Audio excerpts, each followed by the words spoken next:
mewawancarai Bapak Raden Supardan.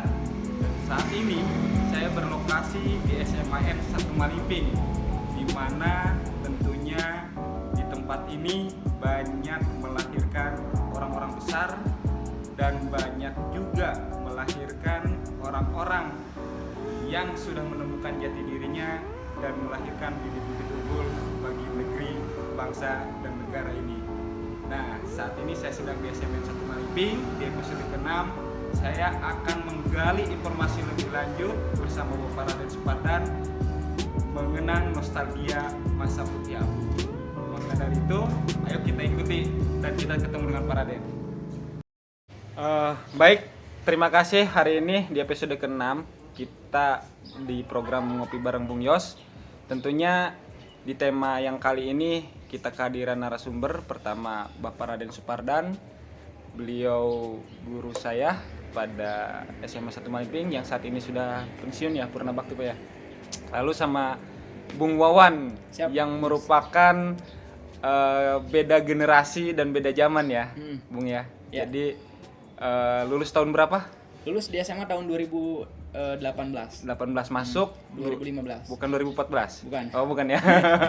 2018. Dan tentunya di nostalgia masa putih abu ini tidak lepas dari kisah dan kenangan gitu Pak. Ada kisah yang mungkin bisa nanti Wawan ceritakan tentang percintaan yang kandas gitu kan. Lalu ada kisah yang tentang nilai-nilai perjuangan dan pesan moral terhadap regenerasi kedepannya Pak, yang perlu kita ya bisa memberikan pesan-pesan moral bagi generasi. Bagaimana sih ke depan ini jangan sampai pendidikan ini berhenti begitu saja. Artinya ketika mereka lulus SMA mereka banyak memutuskan pernikahan, tapi bagaimana ketika SMA mampu melanjutkan ke jenjang pendidikannya biar nanti setelah itu mengisi pembangunan negara ini atau Kabupaten Lebak ini. Tentunya di SMA Maliping ini tidak lepas dari sosok Pak Raden yang begitu banyak melahirkan generasi-generasi yang sangat sangat punya peran penting lah gitu Pak. Jadi menurut Bapak ini Pak, bagaimana sih kisah Bapak mengenal tentang SMA Maliping ini Pak? Ya dulu kan tahun 85 Bapak ikut program namanya program Crash Program. Banten, Lampung, Bengkulu, Kalimantan Barat kurang guru dulu. Ya. Jadi Bapak di Bandung dicetak guru sebanyak-banyaknya untuk mengisi kekurangan guru di Banten terutamanya. Dan Bapak terkirim ke sini nih ke SMA 1 Maliping tahun 85. Ya 85 sampai 27 tahun kemudian baru Bapak jadi kepala sekolah di sini juga. 27 kemudian hanya 2 tahun jadi kepala sekolah di SMA 1 Maliping, dipindahkan ke SMA 1 Wonosalam. Berarti mengisi di SMA Maliping ini apakah dulu sudah statusnya negeri PNS? Udah negeri. Jadi waktu itu kita ikatan dinas. Ikatan dinas. Jadi belum lulus udah diambil oleh Dinas Pendidikan Jawa Barat. Waktu masuk bergabung di Jawa Barat. Ibu asli mana Pak? Istri? Ibu Garut. Oh, Garut. Berarti kesini sudah berkeluarga berarti Pak? Belum. Oh, belum. Ketemu ibu di SMA ini gitu. Ibu wah, ada kisah cinta juga ini. Iya. Kisah cinta juga ini yang seru ini. Ya ibu di tata usaha, di tata usaha muda gitu ya. Ketemu di sini gitu. Cinta lokasi Pak ya? Cinta lokasi, betul Cilok. Ya akhirnya kehidupan berkeluarga habis di Maliping. Berarti keluarga besar banyak di luar Maliping berarti? Luar Maliping, Bandung, Jakarta gitu. Dan memutuskan di Kampung Jati Raya Desa Cilangkahan ini para guru-guru apa karena dekat atau gimana ini Pak lokasinya? Bapak tipenya awalnya Bapak kan tipenya idealis. Jadi kalau udah jadi guru harus betul-betul mengabdi. Dan mengabdi itu harus dekat. Jadi Bapak kehidupannya waktu bujangan ya di sekolah aja dengan penjaga sekolah. Dengan Pak Ahmad almarhum. Jadi di sekolah aja ada kegiatan OSIS ya di sekolah gitu ya. Jadi bagus memilih rumah atau kontrakan dekat sekolah. Jadi kegiatan itu bisa lancar gitu, dekat gitu ya. Berapa tahun Bapak cinta lokasi itu? Nah, ketemu ibu lalu memutuskan untuk menikah itu berapa tahun itu? Sejak prosesnya? bujangan 3 tahunan. 3 3 tahun tahun. bujangan tahun Dan nikah tahun? tahun 89. 89. Wah, saya belum lahir, Wan. Wawan juga udah belum lahir ya? Belum lah, jauh masih jauh. Wawan lahir tahun berapa, Wan? 99. 99. Iya. Masih muda ya. Beda 8 Iya. tahun. Lalu ini, Pak. Dulu kan terbentuknya KIR ini kalau nggak salah tahun 2004. Tahun 2000. Oh, Tahun bukan 2000 ya. Dan Iya. yang salah satu menggagas Bapak ya? Iya. Kenapa Bapak Ceritanya. Oh, iya. kepikiran untuk membuat kelompok ilmiah remaja? Ceritanya gini, berawal dari keadaan sekolah yang memang mungkin kesalahan sekolah juga ya. Tidak pernah mengurusi anak-anak yang pintar. Jadi sekolah tuh pasti ngurusin anak yang nakal, yang loncat pagar, yang ngelawan guru, guru yang nggak pernah masuk. Terlupakan sekolah ini untuk mengurusi anak-anak yang punya potensi yang cerdas gitu ya. Bapak ingin membuat itu, jadi orang lain ngurusin anak pintar, anak yang memang nakal, Bapak mengiringi anak yang pintar gitu. Maka dibuatlah kelompok, dulu Science Club namanya. Science Club. Nah, tiap anak-anak pintar kita undang masuk ke kelompok itu. Berubah menjadi kelompok ilmiah remaja. Kemudian langsung didaftarkan ke LIPI waktu itu. Kita daftar ke LIPI, dapat dibina di LIPI itu. Tahun berapa itu, Pak? Tahun 85, 86, tahun 2001, 2000 sampai 2005 itu di bawah LIPI itu pembinaannya. Kita dikirimi buku gitu ya. Kemudian berani ikut lomba. Dan pernah lomba tahun berapa ya? Itu 7 tahun berturut-turut finalis. Nggak pernah berhenti finalis. Memang tidak juara 1 ya, tapi finalis gitu ya. Juara 3, juara 4 gitu ya. Tapi finalis 7 tahun. Hingga LIPI menobatkan SMA 1 Malim itu menjadi SMA terbaik. Kenapa bilang terbaik? Karena memang dari kampung kita tuh ibu kota kota kecamatan. Kok bisa melahirkan anak-anak yang masuk ke finalis ke tingkat nasional, itu yang mereka kagum. Nah, terakhir tadi yang ke Amerika aja, Amerika 2 tahun berturut-turut ke Amerika mewakili Indonesia. Itu kan suatu prestasi yang luar biasa buat Lebak apalagi ya. Nah, di sana kita mengirimkan anak ke Amerika untuk lomba selanjutnya karena juara di nasional, berangkat ke Amerika. Itu puncaknya itu. Tahun berapa saya lupa lagi ya. Zaman Febrian berarti Febrian ya? ya. Febrian. Luar biasa Ya, itu. luar biasa. Nah, yang saya tertarik ke Bapak ini kan tahun 2000 sampai membuat akses ke LIPI ini berarti bukan nunggu bola tapi jemput bola, Ya, Pak ya? betul. Jemput bola gitu. Artinya tahu sendiri 2000 ini zaman peralihan dari Orde Baru ke Reformasi, Betul. di mana teknologi juga belum Iya, betul. secanggih saat ini gitu, Pak. Itu sampai bisa dan diakui gitu dari kampung sampai pusat LIPI mengakui bahwa di sini ternyata ada potensi. Iya. Bapak bagaimana cara mempresentasikannya Dulu itu, kan Pak? dulu awalnya kita dapat informasi LIPI itu sebagai lembaga, bukan hanya lembaga riset aja penelitian, tapi juga lembaga yang membina calon-calon peneliti itu. Salah satunya mereka programnya adalah membina kelompok-kelompok KIR di Indonesia. Nah, kita dapat informasi itu dari majalah dulu, majalah LIPI yang saya baca, dan mereka siap membantu, terutama membantu mengirimkan buku-buku penelitian gitu ya ke sekolah kita gitu. Itu tahun 2003, 4, 5 gitu ya. Dan ada lomba kita disuruh ngirim siswanya terbaik untuk lomba gitu ya. Itu ceritanya. Sampai puncaknya kan Malimping ini menjadi sentra yang katakanlah SMA berprestasi mengimbangi SMA yang ada di ibu kota, Pak ya? Iya. Malah dulu oleh pemerintah Dinas Pendidikan Provinsi Banten dibikin sekolah pengembangan sains dan teknologi di sini. Cuman keburu saya pindah, itu punah gitu ya. Karena dulu terus terang mereka tuh ingin menjadikan model sekolah IPTA itu karena ada Pak Raden. Pas saya pindah mereka agak ragu gitu. Ragu ini berlanjut gak gitu ya. Dan memang Bapak bagaimana sih cara melihat kemampuan seseorang itu, Pak? Bapak bisa melihat bahwa orang tersebut punya kemampuan dalam kelebihan, ini akademiknya ini dia ternyata orang punya prestasi, tapi prestasinya itu nggak bisa dimunculkan gitu karena mungkin dia malu, entah dia posisinya rasa percaya dirinya yang kurang gitu. Tapi Bapak bisa melihat orang tersebut bisa potensi itu gimana itu Pak? Ada ya sebenarnya karena terbiasa ya, akhirnya terbiasa tuh menjadi pola pengamatan juga. Anak yang gelisah itu sebenarnya bukan gelisah, sebenarnya ada gelisah yang mereka ingin mengungkapkan kehebatannya gitu ya, potensinya, cuman tidak tertampung oleh sekolah. Itu yang Bapak tangkap gitu, ajak ngobrol, ternyata benar ada kekecewaan waktu SMP, ada yang nggak pernah diperhatikan oleh guru, itu saya ambil gitu ya. Dan oleh saya lepaskan, artinya saya betul-betul saya kembangkan gitu, apa pengennya sih apa sih. Dan alhamdulillah gitu, jadi mereka tuh tampil beda dengan anak-anak yang lain gitu.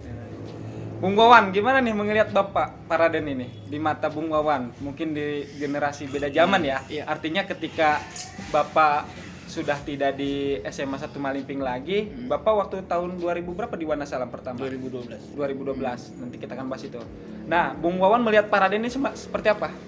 Ya pertama sih luar biasa sekali ya, pasti image yang tergambar dalam imajinasi saya tentang Paraden ini sangat luar biasa gitu. Karena konstruksinya sejak awal ya SMA 1 Malingping ini punya prestasi juga tanpa terkecuali andil besar beliau gitu. Dulu saya dari kampung, dari Sangiang, kemudian saya tidak pernah kepikiran untuk punya studi lanjut bahkan sampai ke perguruan tinggi seperti sekarang. Tapi ketika saya tahu bahwa ada SMA yang terbaik di Malingping ini namanya SMA 1 Malingping gitu ya, dan masuk ke situ waktu itu di lingkungan saya yang masyarakat yang masih sangat tertutup terhadap pendidikan, kayak sesuatu yang utopis gitu.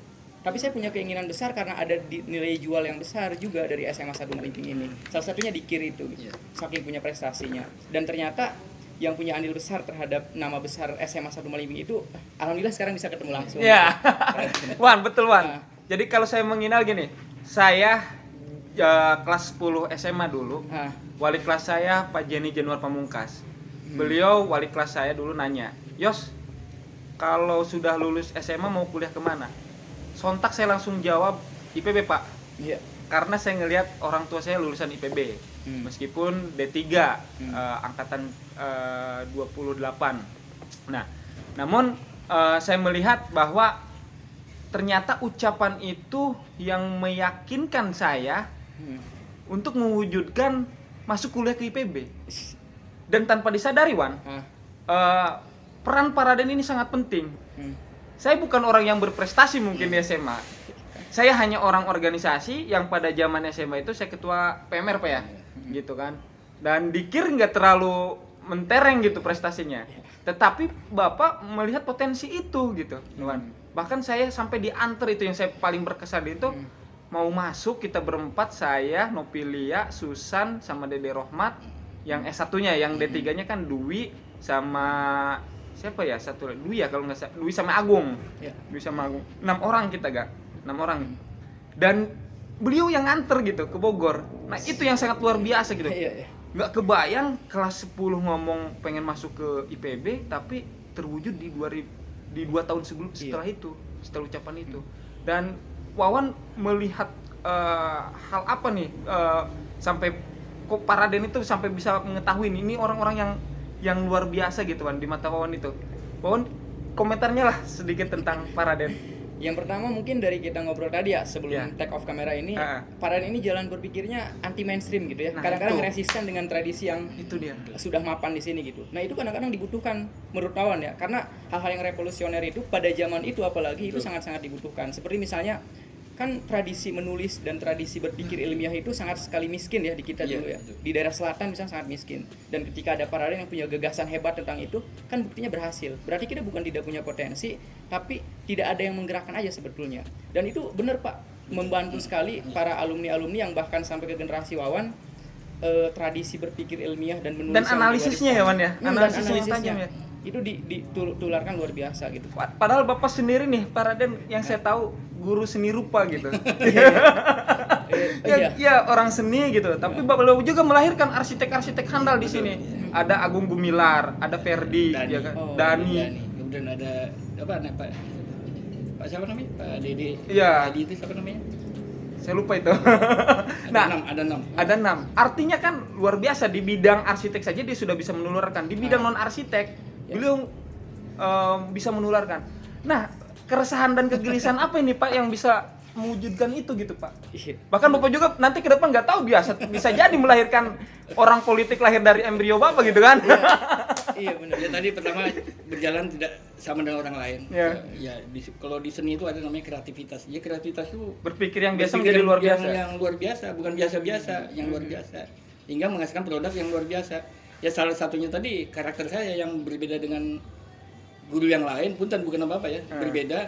Misalnya gini, tadi ngurusin anak nakal udah ada orang, Bapak ngurusin anak yang pintar. Kan nggak ada yang ngurus. Lu anak pintar potensi. Dan potensinya apa? Dan Ya, diberikan gambar. akhir ya. Saya putih gambar teknik arsitektur ya saya Bapak bina karena Bapak punya potensi ke sana. Menulis sama, Bapak hobi menulis kan dulunya. Nah, sekarang dikembangkan ke anak gitu ya. Ya alhamdulillah di KIR itu kan ada dua kompetensi yang mungkin tidak diikuti oleh sekolah lain. Di sini kan ada anak yang penelitian ilmiah, satu lagi esai. Oh. Itu diajarkan esai. Jadi mereka biasakan, apalagi sekarang udah luar biasa, anak-anak KIR sekarang udah baca jurnal. Iya. Luar biasa. Bapak Kita mau kalah, Wan. yang mentradisikan ilmiah di lingkungan sekolah ya. Jadi ilmiah itu menjadi tradisi, Iya. bukan menjadi hal yang agung yang megah gitu ya di atas awan-awan. Tapi kita coba ilmiah itu udah bagian hidup anak-anak gitu. Ya, jurnal itu udah bagian hidup, apalagi anak Betul. KIR kan, jadi harus baca jurnal Betul. minimal gitu ya. Kemudian baca artikel ilmiah gitu ya. Itu Iya. udah dibiasakan dari sekarang. Tanya aja tuh anak-anak KIR sekarang. Udah pasti udah jago-jago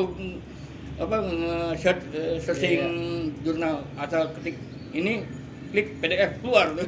Iya, sekarang udah akses. Jadi nggak ada alasan tidak bisa nulis lagi sebenarnya. Itu udah itu diajarkan di kelompok ilmiah remaja Logos di sini. Dan saya yang membidaninya dulu KIR Logos itu karena tadi Science Club di Bakir. Nah, kehebatan Malimping beda dengan sekolah lain ada satu. Jadi dulu KIR itu kayak udah menjadi budaya oleh anak-anak KIR itu. Menjadi apa namanya udah menjadi terbiasa sehingga adik-adiknya ikut seperti kakaknya. Terus saja. Saya nggak menemukan sekolah kayak SMA Malimping tuh KIR. Saya kan sedang survei ya, Kebaya.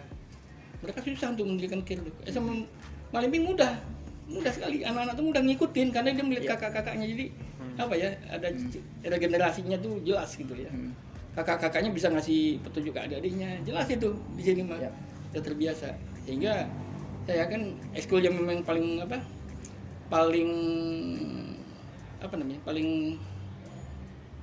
bukan kuat ya, jadi paling stabil tuh KIR sebenarnya.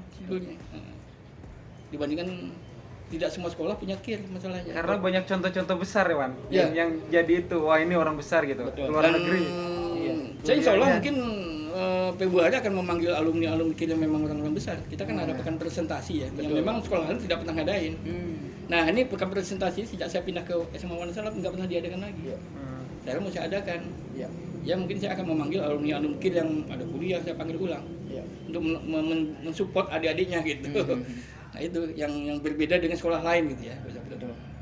Iya. Wawan nyebutnya bisa dikatakan apa ini? Seorang teknokrat atau gimana nih para Den ini? Wah. Gimana Wan? Atau begawan. Guru besar kali ya di Guru bidang besar KIR ya? dan ini. Iya. Karena benar Kang Yosa, tradisi menulis itu kan harus butuh proses ya. Dan dimulai dari tindakan-tindakan pada ini sangat penting sekali menurut kawan gitu. Dulu kan Wan di kuliah di Untirta ya, karena dasar-dasarnya dapat di KIR, cuman seperti Kang Yosa bilang, di KIR Wan dulu tidak terlalu mentereng juga prestasinya gitu ya. Banyak gagalnya Pak. Tapi minimal Iya. pernah ingat kan.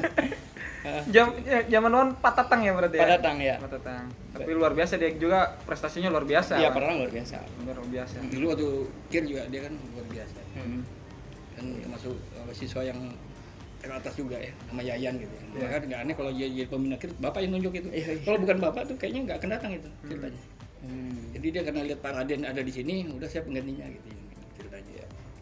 Artinya gini Pak, ada kepuasan tersendiri gitu Pak ketika melahirkan orang-orang yang tadi itu, yang ini menjadi orang yang besar gitu kan dengan prestasinya gitu kan. Iya. Itu dari dalam diri Bapak adakah kepuasan itu Pak? Ada kebanggaan ada. Kebanggaan, Siapa ya. bangga terhadap anak-anak yang memang bukan karena saya, jadi memang dia memang jalurnya itu. Guru itu kan tugasnya hanya memupuk aja, Iya. jadi nggak harus ngasih doktrin atau apa, enggak, mengarahkan dia. Itu. Ya saya tadi mengarahkan, kamu mau kemana? Ke jurusan ekonomi harus kuat ini nih, pasti saya gitu. Nah, jadi kalau mau ke arsitektur harus kuat matematik, fisika dengan gambar, misalnya kayak gitu. Cuman mengarahkan gitu. Bapak pensiun tahun berapa, Pak? Kemarin, setahun yang lalu. 2021, 2020.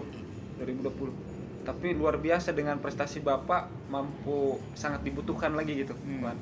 Artinya beliau mau gitu. Dulu saya mengenal Pak Raden yang masih ganteng, ya yang tapi semangatnya masih luar biasa, Ya Wan. alhamdulillah ya saya buktiin. Semangatnya masih luar Buktikan ya biasa. hari ini kan saya kembali ke SMA Maling. Betul. Iya. Mana ada kepala sekolah ingin jadi eskul, Iya. outsourcing. Tapi saya nggak malu karena ini apa ya, ekspektasi saya. Dan idealisme untuk Idealisme, melahirkan idealisme Oh, itu sebenarnya yang mahal, ini. benar-benar. Ya, yang ya kalau kita hitung dari finansial nggak ada apa-apanya, tapi saya bukan itu masalahnya. Saya ingin bertemu dengan, kalau kita ketemu dengan anak kir dan saya peminat kir, kayak ada energi besar, jadi kita tuh merasa hidup gitu Ya.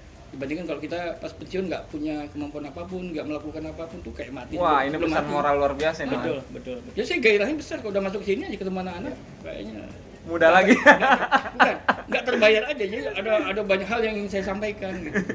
Karena kita satu visi, anak pingin belajar nulis, saya bisa nulis gitu aja, jadi ada visi yang sama Iya. gitu. Ya. Dan Wan, ada nggak di zaman Wawan orang kir sampai nikah dengan orang kir lagi? Ada nggak? Kayaknya nggak ada ya. Nggak ada ya? Zaman nggak ada. Tapi cinlok mah banyak ya. Cinlok banyak. Cuman kan jodoh kan gak ada yang tahu ya.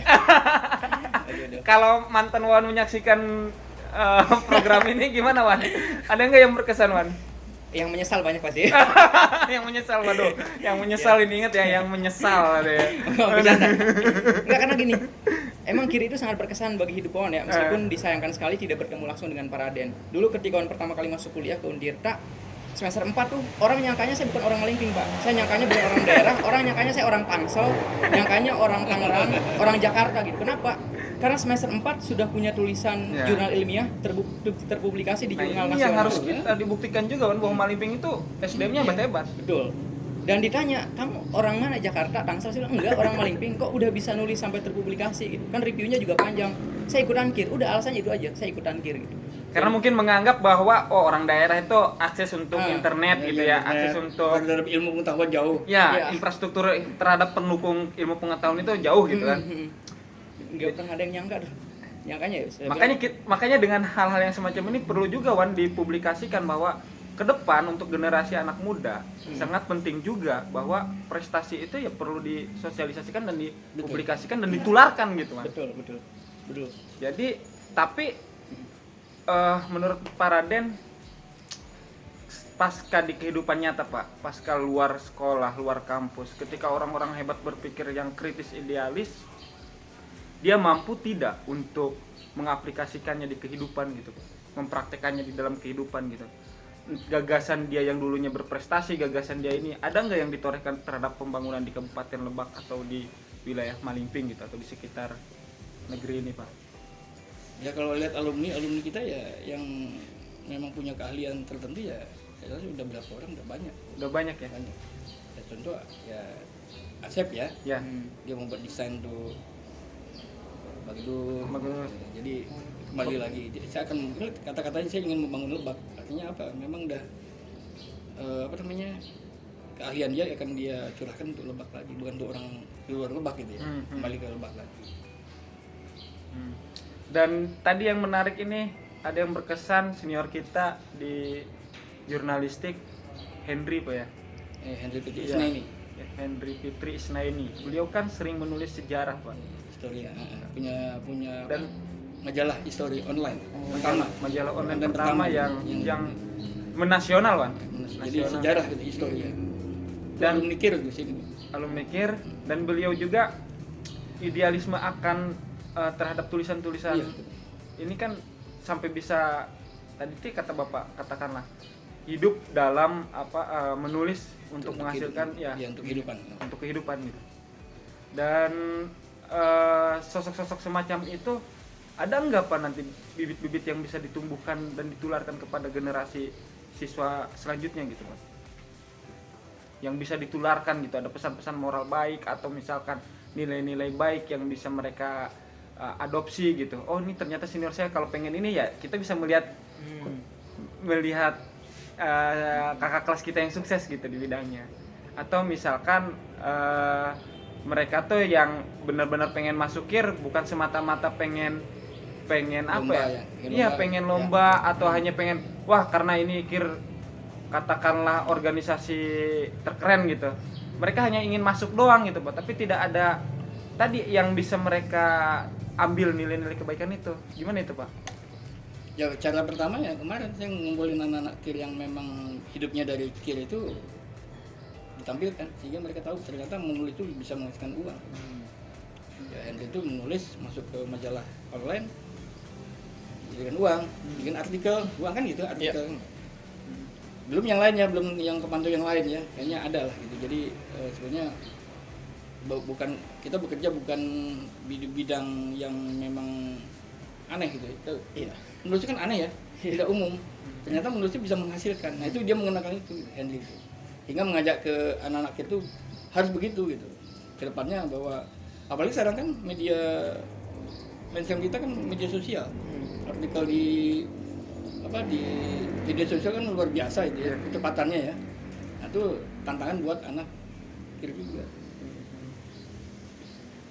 Lalu sisi lain dari sisi politiknya, Pak. Bapak jadi kepala sekolah tahun berapa, Pak, di SMA Malibik?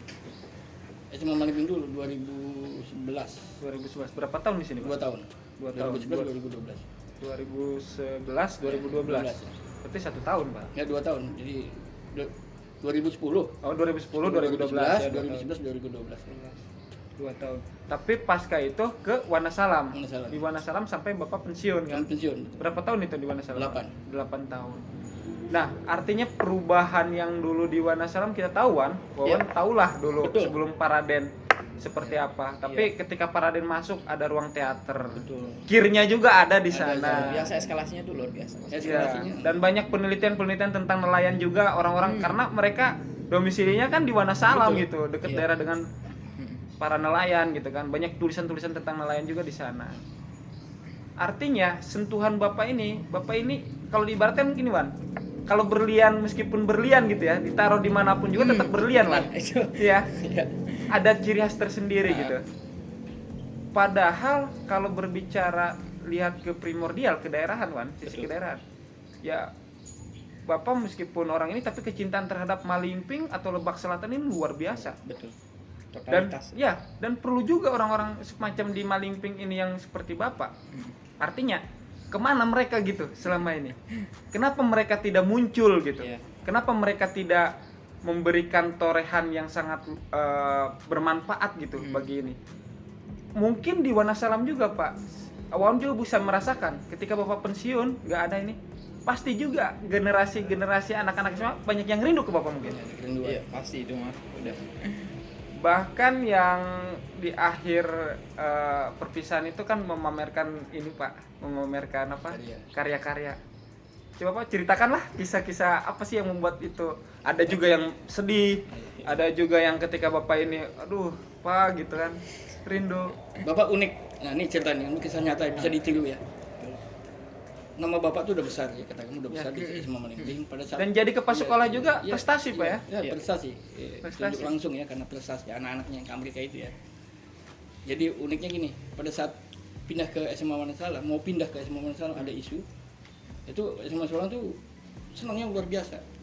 Menerima kepala sekolah yang mereka tahu track recordnya. Jadi sebenarnya enak saya di sana sebenarnya. Disambut di sana, disambut dengan meriah gitu ya. Mungkin nggak ada sekolah lain yang semeriah itu menerima saya. Ada pakai keramaian gitu ya, hiburan gitu ya. Kemudian di sana saya bereksperimen. Eksperimen saya itu pasti mereka mengakui karena saya pernah jadi kepala sekolah yang ya sedikitnya berprestasi. Mereka mengiyakan gitu. Malah mereka menemukan sesuatu yang baru. Misalnya saya membuat ekskul tuh lebih meriah.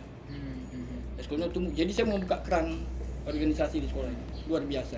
Sampai sekarang mungkin 16 ekskul ya, jalan semuanya, bersaing ya. Apalagi ada teater ya waktu itu ya, teaternya luar biasa. Kemudian akhirnya dikasih hadiah gedung karena kita menjadi sekolah seni budaya dulu. Nah di sana kita membuat visinya seni budaya dan lingkungan alam, jadi ekologi. Sekolah berekologi, sekolah hijau, kemudian berkesenian dan itu berkembang gitu ya. Dan kemudian organisasi kesenian itu tampil, misalnya menjadi sekolah batik Lebak gitu ya. Sekarang masih ada, kalau di sana ada ruang batik, kemudian ruang gamelan gitu ya, kemudian bioskop, kemudian ada apa namanya ekskul yang lain yang kuat di kesenian gitu ya. Kemudian kirnya juga ada, cuman nggak berkembang karena saya nggak bisa terjun langsung dengan anak-anak, karena kepala sekolah posisinya itu agak susah. Kalau saya mungkin guru mungkin bisa digerakkan gitu ya. Jadi berkembang, kemudian yang mereka nggak tahu, mereka nggak tahu bahwa saya itu dulunya peminat kir gitu, nggak tahu. Kir taunya orang sains. Pada saat saya pensiun, saya pameran seni rupa. Dan nggak tahu juga mungkin latar belakang bapak-bapak orang seni. Ya, itu. Sampai anak-anak yang kir di sini kan saya kan kesini sini juga, saya undang juga ke sana. Aneh, bapaknya aneh, kok orang sains kir kok bisa menggambar, bisa melukis gitu. Saya ceritakan di sana di prolognya bahwa saya tuh berangkat dari seni rupa, belajar kreativitas, senang membaca, senang menulis gitu kan. Dan senang dunia sains ya, itu di jam satu. Jadi orang kir yang bisa menggambar, mereka kaget cuma guru-guru juga kaget. Kalau ada ini orang mana sih sebenarnya mau seni rupa atau kayak itu. Nah itu ceritanya itu. Itu mungkin saya bukan bangga, itu mungkin kejadian langka seorang guru mau pensiun pameran, itu langka lah di Indonesia. Mungkin baru dengar ya. Dan pameran itu perjalanan hidup, semua perjalanan hidup mulai dari guru ada sama. Mulai dari saya belajar gambar di sini menjadi guru muda gitu ya, sampai pensiun tercover semua di sana. Sampai saya memamerkan juga kesan-kesan anak-anak terhadap saya. Saya pajangi semua tulisan-tulisan mereka ya. Jadi mungkin sebagian orang menganggap saya itu unik gitu, unik yang tidak langka, dan sampai gema pameran itu sampai ke Bandung. Alma mater saya dulu. Ada seorang kepala sekolah pensiun pameran katanya kan. Di daerah lain saya belum pernah baca referensi itu. Nah ini ya tuh saya bilang, saya tuh berjalan berbeda gitu. Orang lain diem, saya bergerak gitu. Nah gitu. Orang lain nggak pameran, saya pameran gitu. Dan itu biaya sendiri Pak ya? Biaya sendiri. Karena sekolah memfasilitasi ruangan aja sama displaynya gitu. Luar biasa Wan. Wan, Bapak ngomong ada sebuah ketulusan tidak Wan? Tulus banget lah. Tulus Kalau banget, nggak ya? tulus nggak mungkin kayak gini. Matanya berkaca-kaca ketika saya mengenang nostalgia ini. Aduh, beliau berkaca-kaca. Justru semangat dan idealisme itu bukan ditularkan dari yang muda ya, tapi dari yang tua justru. Ya. Tertular ke saya, jadi semangatnya jadi terbakar lagi nih. Ini termasuk The Legend bukan Wan? Oh legend nih. Dalam bidang pendidikan dan seni.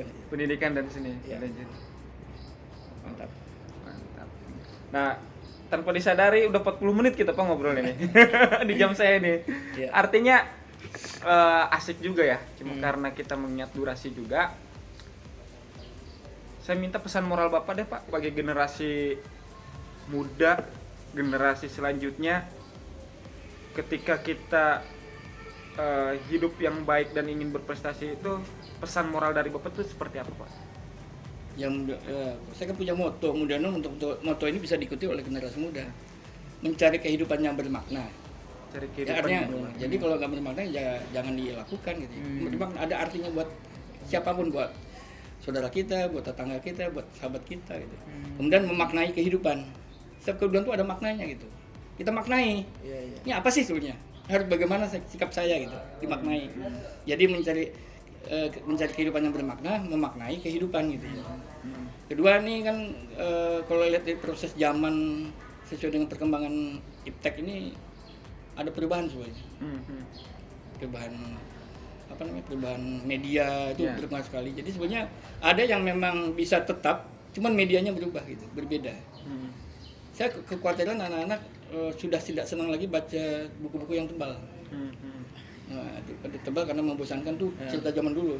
Mereka kan sekarang membaca tulisan-tulisan ringkas yang ada di jurnal, review, kemudian baca media sosial yang cuman artikel ilmiahnya berapa paragraf gitu. Nah itu juga mengkhawatirkan juga gitu. Padahal sebenarnya kalau mau baca itu kan harus yang luas dan tuntas gitu ya. Yang singkat itu sebenarnya justru mempersempit wawasan sebenarnya. Ada hal-hal yang belum terkupas gitu ya. Nah itu saya khawatirnya di sana aja. Jadi harus disiasati juga gitu. Membaca tetap harus memang yang luas gitu ya, yang tuntas, jangan hanya yang apa ya, kok itu yang populernya saja gitu. Kan kadang-kadang orang males yang populernya saja, lewat yang lagi trending topik, itu kejebak jadinya. Jadi generasi muda tuh harus banyak membaca hal-hal yang di luar trending topik saya,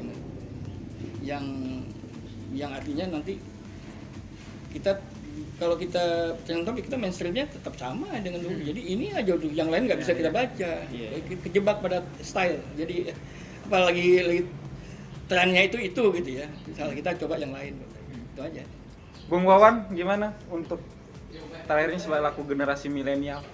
Apa sih yang bisa disampaikan di episode kali ini? Iya, yang pertama saya sangat merasa bangga sekali ya bisa bertemu dan ngobrol langsung dengan Bung Yos, dengan Pak Raden sekarang gitu ya. Kalau yang saya tangkap sih sekarang sebetulnya kita ini kalau dalam ilmu sains Pak ya adalah laboratorium gitu ya. Selatan itu sebenarnya adalah laboratorium sains, laboratorium seni gitu, dan potensi banget bagi dunia itu gitu. Tapi yang sadar akan itu sedikit, dan dulu mungkin Yang hanya sadar akan itu sedikit ya? Sedikit, dan dulu Pak Raden lebih awal menyadarinya gitu, sehingga ya bisa seperti sekarang ini, nama harum SMA 1 Malimping yang kita kenal, dan SMA-SMA lain yang mungkin beliau pimpin gitu. Itu aja sih dari saya. Oke. Baik pemirsa, itu kalau mungkin bagi saya adalah berkahnya ilmu itu mungkin dari ridhonya dari sang guru, karena mungkin Pak Raden selain sosok the legend dalam bidang pendidikan dan ilmu pengetahuan serta inovasi, beliau multi talent. Artinya tidak saja menguasai satu bidang keilmuan dari seni, tapi dia bisa melakukan hal-hal yang biasa menjadi luar biasa, Pak. Yeah. Artinya seorang teknokrat juga mampu Betul. membaca, menggali potensi di dalam diri seseorang itu, bahwa orang tersebut punya potensi yang sangat luar biasa di dalam keahlian di bidang tersebut. Maka dari itu saya minta doanya juga sama Bapak, semoga apa yang Bapak berikan ilmu terhadap saya juga berkah, gitu Pak. Berkah, dan terima kasih sudah ngobrol di program Ngopi Bareng dengan Bung Yos di episode ke-6 ini, Pak. Terima kasih. Itu saja pesan moralnya. Wabillahi taufiq wal hidayah. Wassalamualaikum warahmatullahi wabarakatuh. Merdeka. Mereka. Oke.